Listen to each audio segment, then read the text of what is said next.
சரணம்.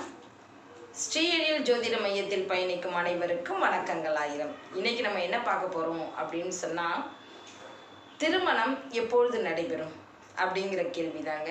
ஏன் திருமணம் லேட் ஆகுது? முதல்ல ஏன் திருமணம் லேட் ஆகுது அப்படின்னு பார்த்தோம்னா, 2ஆம் இடத்தில் பாவகிரகங்கள் இருந்தால், 7ஆம் இடத்தில் 8ஆம் இடத்தில் பாவகிரகங்கள் இருந்தால், பாவகிரகங்கள்னு சொல்லக்கூடிய சனி, ராகு, கேது, செவ்வாய் இவங்கெல்லாம் இருந்தாங்கன்னா இவங்களுக்கு லேட் மேரேஜ் அப்படின்னு சொல்லலாம். கொஞ்சம் காலம் கடந்த திருமணம் செய்வது நல்லது, அப்படிதான் அமையும். சரி, அப்போ பாவகிரகங்கள் சேர்க்கை இல்லாமல் அந்த இடம் சுபகிரகங்களின் பார்வைப்படும் போது இவங்களுக்கு சீக்கிரம் திருமணம் நடைபெற்று விடுகிறது.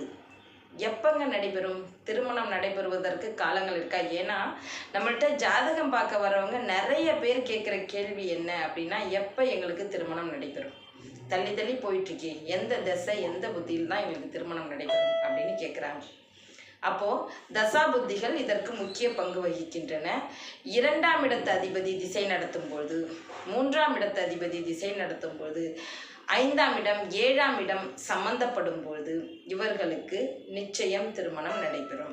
அதாவது ஒரு 12ஆம் வீட்டு அதிபதியோட திசையில் 3ஆம் வீட்டு அதிபதி புத்தி நடந்தாலும் சரி, 2ஆம் வீட்டு அதிபதி திசையில் 7 குடைவனோட புத்தி நடந்தாலும் சரி, ஒன்றுக்கொன்று தொடர்போடு நடைபெறும் பொழுது இது அந்த திருமணங்கள் சீக்கிரம் நடைபெறுகின்றன. சரிங்க, இப்படி நடைபெறும் திருமணத்திற்கு கோச்சார குருவின் பார்வை கிடைக்கும் போதே திருமணம் நடைபெறுகிறது. அப்போ கோச்சார குரு சுக்கிரனையோ செவ்வாயோ பார்வையிடணும்.